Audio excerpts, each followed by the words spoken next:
बात उन दिनों की है जब श्रीराम का अश्वमेध यज्ञ चल रहा था। श्रीराम के अनुज शत्रुघ्न के नेतृत्व में असंख्य वीरों की सेना सारे प्रदेश को विजित करती जा रही थी। यज्ञ का अश्व प्रदेश प्रदेश जा रहा था।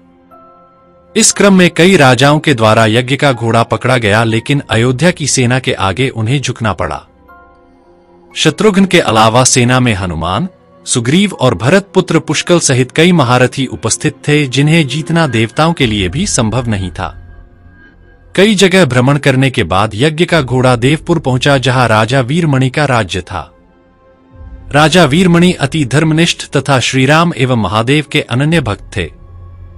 उनके दो पुत्र रुक्मांगद और शुभंगद वीरों में श्रेष्ठ थे। राजा वीरमणि के भाई वीर सिंह भी एक महारथी थे। राजा वीरमणि ने भगवान शंकर की तपस्या कर उन्हें प्रसन्न किया था और महादेव ने उन्हें उनकी और उनके पूरे राज्य की रक्षा का वरदान दिया था। महादेव के द्वारा रक्षित होने के कारण कोई भी उनके राज्य पर आक्रमण करने का साहस नहीं करता था।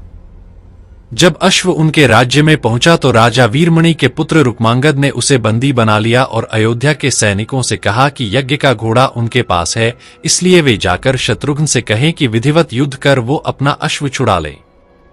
जब रुक्मांगद ने ये सूचना अपने पिता को दी तो वो बड़े चिंतित हुए और अपने पुत्र से कहा कि अनजाने में तुमने श्रीराम के यज्ञ का घोड़ा पकड़ लिया है। श्रीराम हमारे मित्र हैं और उनसे शत्रुता करने का कोई औचित्य नहीं है, इसलिए तुम यज्ञ का घोड़ा वापस लौटा आओ। इस पर रुक्मांगद ने कहा कि हे पिताश्री, मैंने तो उन्हें युद्ध की चुनौती भी दे दी है, इसलिए अब उन्हें बिना युद्ध के अश्व लौटना हमारा और उनका दोनों का अपमान होगा। अब तो जो हो गया है उसे बदला नहीं जा सकता, इसलिए आप मुझे युद्ध की आज्ञा दें। पुत्र की बात सुनकर वीरमणि ने उसे सेना सुसज्जित करने की आज्ञा दे दी। राजा वीरमणि अपने भाई वीर सिंह और अपने दोनों पुत्र रुक्मांगद और शुभांगद के साथ विशाल सेना लेकर युद्ध क्षेत्र में आ गए।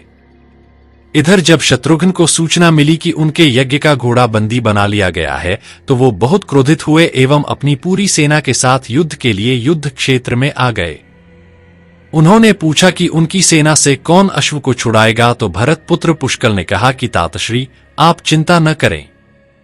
आपके आशीर्वाद और श्रीराम के प्रताप से मैं आज ही इन सभी योद्धाओं को मारकर अश्व को मुक्त करता हूं।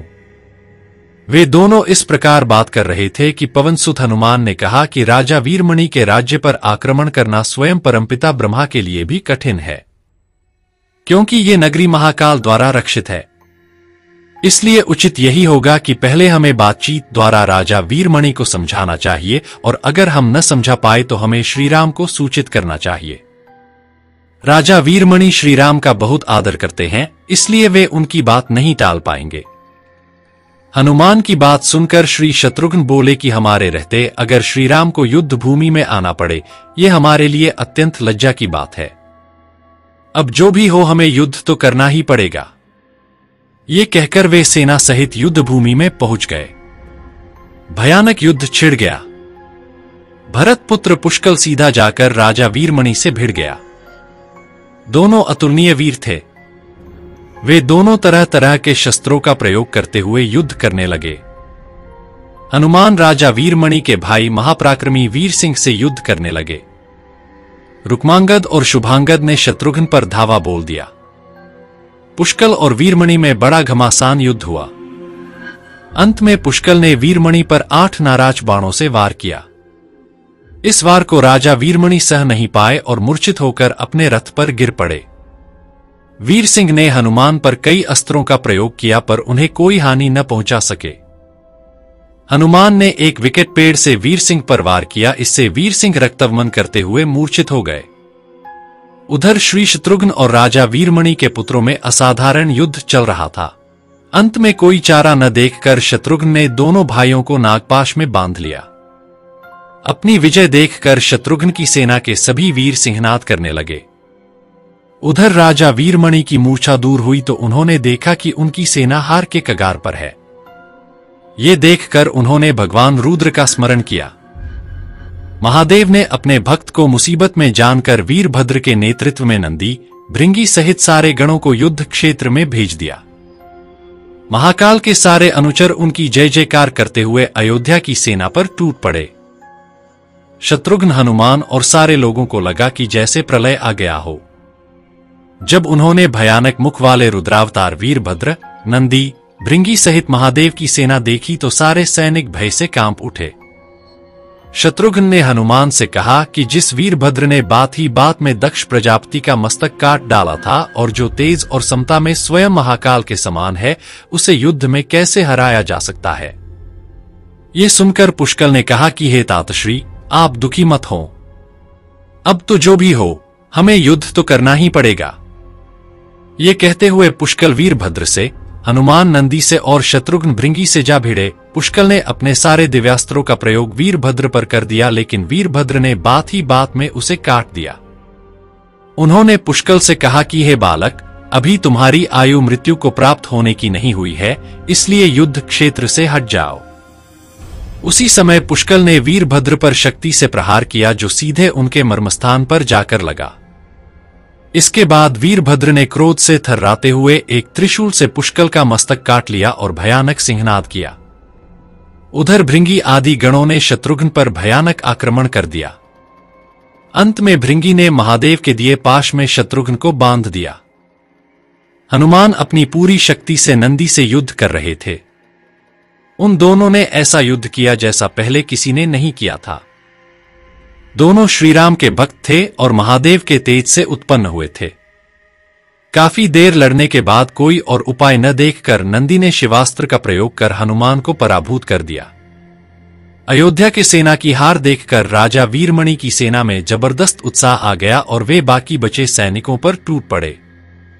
ये देखकर हनुमान ने शत्रुघ्न से कहा कि मैंने आपसे पहले ही कहा था कि ये नगरी महाकाल द्वारा रक्षित है, लेकिन आपने मेरी बात नहीं मानी। अब इस संकट से बचाव का एक ही उपाय है कि हम सब श्रीराम को याद करें। ऐसा सुनते ही सारे सैनिक शत्रुघ्न, पुष्कल एवं हनुमान सहित श्रीराम को याद करने लगे। अपने भक्तों की पुकार सुनकर श्रीराम तत्काल ही लक्ष्मण और भरत के साथ वहां आ गए। अपने प्रभु को आया देख सभी हर्षित हो गए एवं सबको ये विश्वास हो गया कि अब हमारी विजय निश्चित है। श्रीराम के आने पर जैसे पूरी सेना में प्राण का संचार हो गया। श्रीराम ने सबसे पहले शत्रुघ्न को मुक्त कराया और उधर लक्ष्मण ने हनुमान को मुक्त करा दिया। जब श्रीराम, लक्ष्मण और भरत ने देखा कि पुष्कल मृत्यु को प्राप्त हो चुके हैं तो उन्हें बड़ा दुख हुआ। भरत तो शोक में मूर्छित हो गए। श्रीराम ने क्रोध में आकर वीरभद्र से कहा कि तुमने जिस प्रकार पुष्कल का वध किया है, उसी प्रकार अब अपने जीवन का भी अंत समझो। ऐसा कहते हुए श्रीराम ने सारी सेना के साथ शिवगणों पर धावा बोल दिया। जल्द ही उन्हें यह पता चल गया कि शिवगणों पर साधारण अस्त्र बेकार है, इसलिए उन्होंने महर्षि विश्वामित्र द्वारा प्रदान किए दिव्यास्त्रों से वीरभद्र और नंदी सहित सारी सेना को विदीर्ण कर दिया। श्रीराम के प्रताप से पार न पाते हुए सारे गणों ने एक स्वर में महादेव का आह्वान करना शुरू कर दिया। जब महादेव ने देखा कि उनकी सेना बड़े कष्ट में है तो वे स्वयं युद्ध क्षेत्र में प्रकट हुए। इस अद्भुत दृश्य को देखने के लिए परमपिता ब्रह्मा सहित सारे देवता आकाश में स्थित हो गए। जब महाकाल ने युद्ध क्षेत्र में प्रवेश किया तो उनके तेज से श्रीराम की सारी सेना मूर्छित हो गई। जब श्रीराम ने देखा कि स्वयं महादेव रणक्षेत्र में आए हैं तो उन्होंने शस्त्र का त्याग कर भगवान रुद्र को दंडवत प्रणाम किया एवं उनकी स्तुति की। उन्होंने महाकाल की स्तुति करते हुए कहा कि हे सारे ब्रह्मांड के स्वामी, आपके ही प्रताप से मैंने महापराक्रमी रावण का वध किया। आप स्वयं ज्योतिर्लिंग में रामेश्वरम में पधारे। हमारा जो भी बल है वो भी आपके आशीर्वाद के फलस्वरूप ही है। ये जो अश्वमेघ यज्ञ मैंने किया है वो भी आपकी ही इच्छा से ही हो रहा है, इसलिए हम पर कृपा करें और इस युद्ध का अंत करें। ये सुनकर भगवान रुद्र बोले कि हे राम, आप स्वयं विष्णु के दूसरे रूप है, मेरी आपसे युद्ध करने की कोई इच्छा नहीं है, फिर भी चूंकि मैंने अपने भक्त वीरमणि को उसकी रक्षा का वरदान दिया है, इसलिए मैं इस युद्ध से पीछे नहीं हट सकता, इसलिए संकोच छोड़कर आप युद्ध करें।